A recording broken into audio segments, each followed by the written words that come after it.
Hey guys, and welcome back to the 8-Bit, KBLA's first video game news and review show. I'm Jeremy, and this week we have two huge console exclusive reviews as well as our first ever Indie Spotlight. Stay tuned for all of this and more on the 8-Bit. Square Enix, the developer of Final Fantasy series, has released new screenshots of the latest entry to their series, Final Fantasy 15. The screenshots reveal the Disgaea region, a few missions players will have to tackle, as well as a camp system in action. Last week, Square Enix also showed off 40 minutes of the gameplay from the highly anticipated game. Game director Hajime Tabata says the end is in sight for the game. We'll keep you updated when more information comes out. Warner Bros. And Rocksteady Studios have released a new trailer for the latest installment in their Batman video game series, Batman Arkham Knight. The trailer caused quite a splash, sporting a M for mature rating. For those of you appreciative of the previous game's lack of blood and swearing, never fear. Game director Sefton Hill says the rating was due to some of the scenes they wanted to include in the game, in an effort to deliver a true end with no compromises.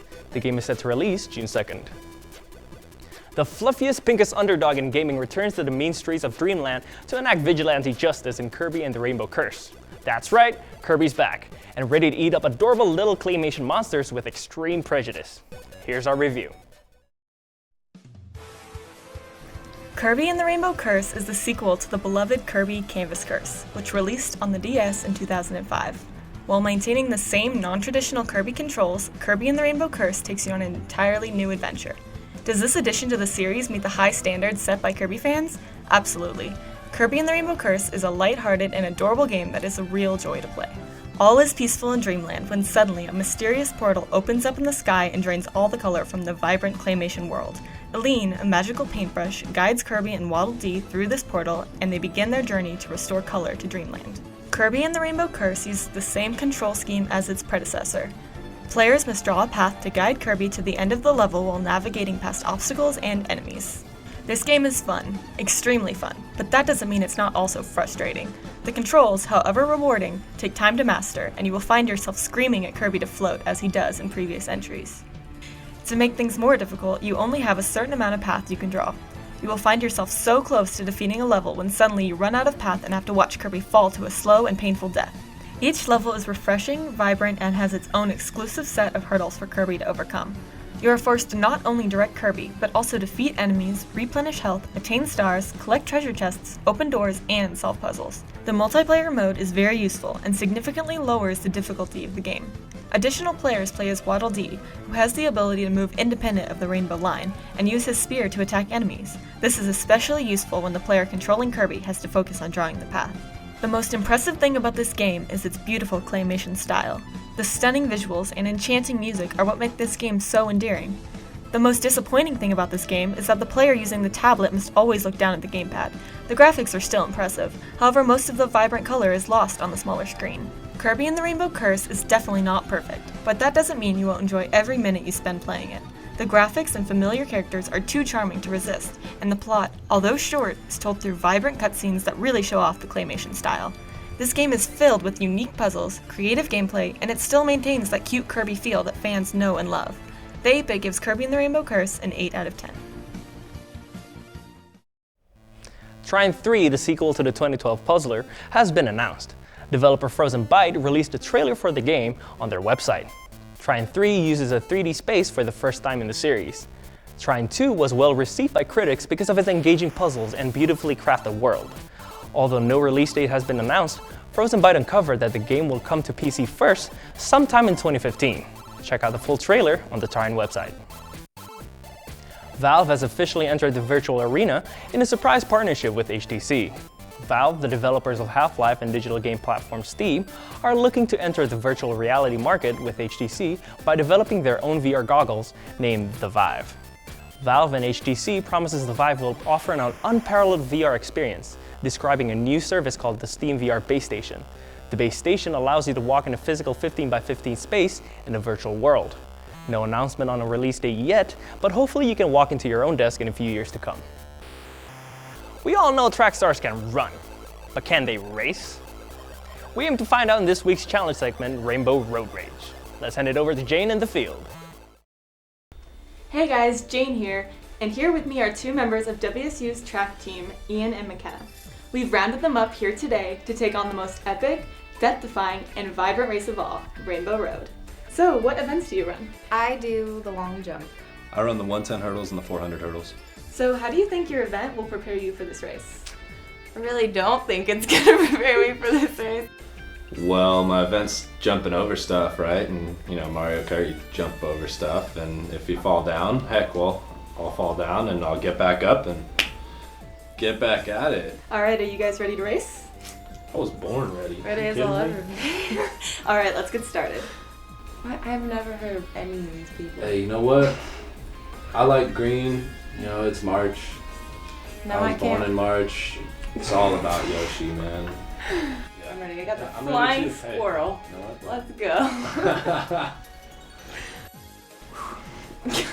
Gotta get situated. Here It we just go. looks bad.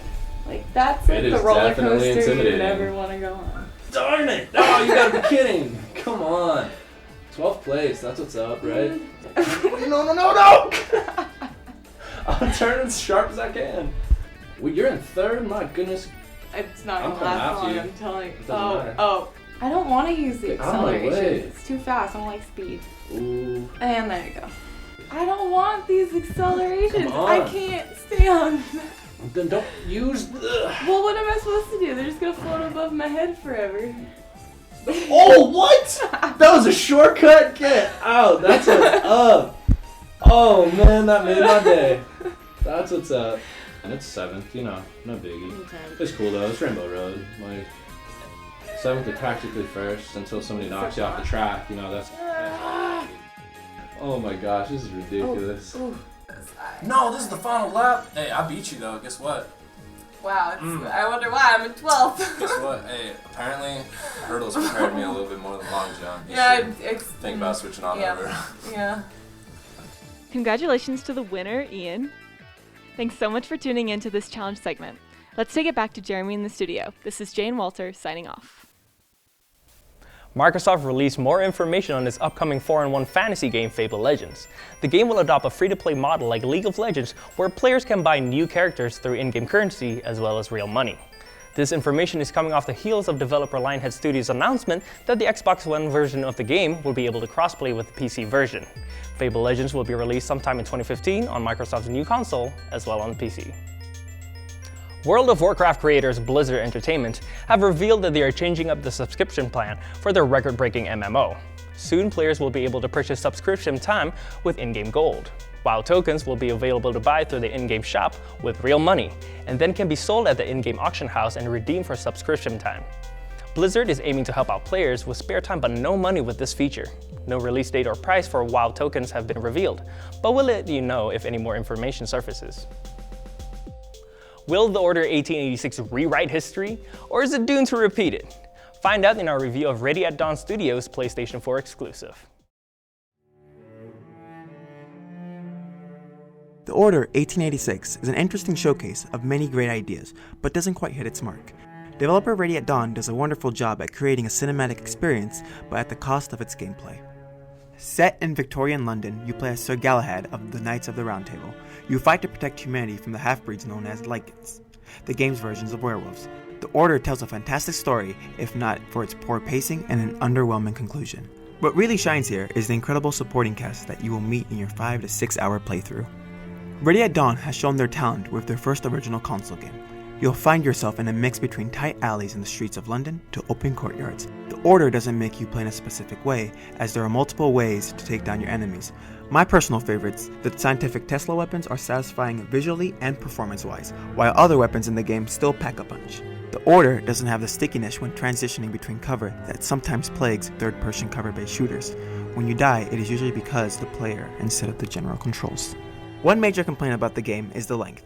The Order is a 6-hour campaign with no multiplayer or secondary features, which doesn't warrant the $60 price tag. The story is good, however, there isn't enough content here to get the most out of the price of admission. Visually, The Order is the most impressive looking game on console to date, from subtle things like the flow of Galahad's hair in the wind to the lighting in certain areas. This is a true next-gen experience.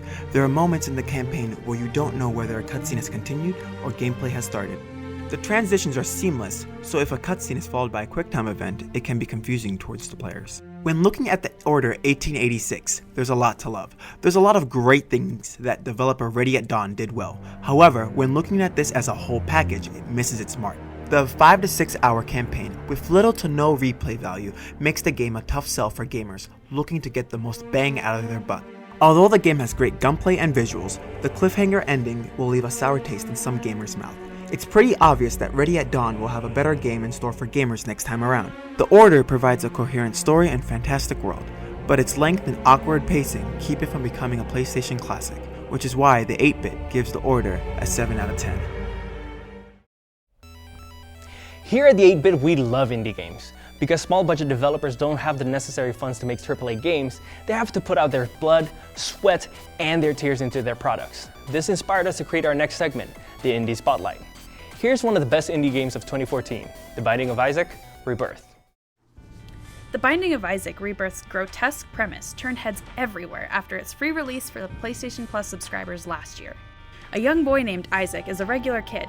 He loves his games, his cat Guppy, and his mother.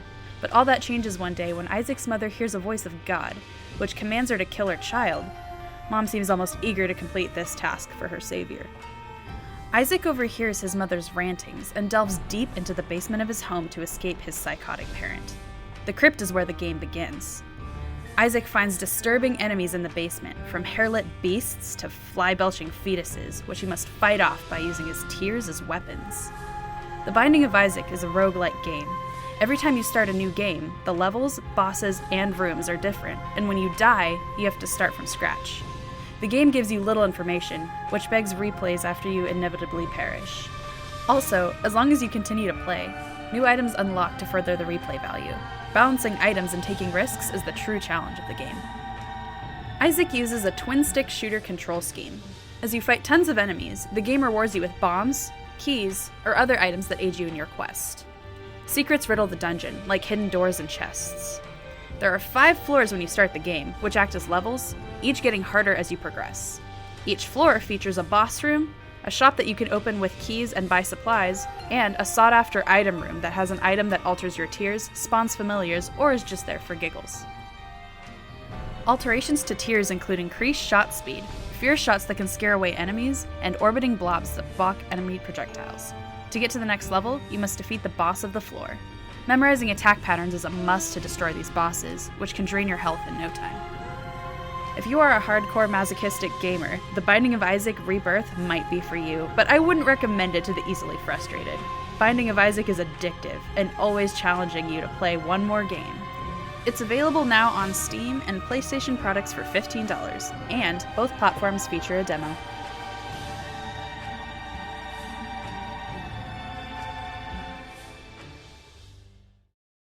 Thanks for watching this episode of the 8-bit. Tune in next time for more news and reviews, including Battlefield Hardline. If you haven't already, like us on Facebook, follow us on Twitter, and email us suggestions at the8bitmedia@gmail.com. This is Jeremy Sregar, powering off.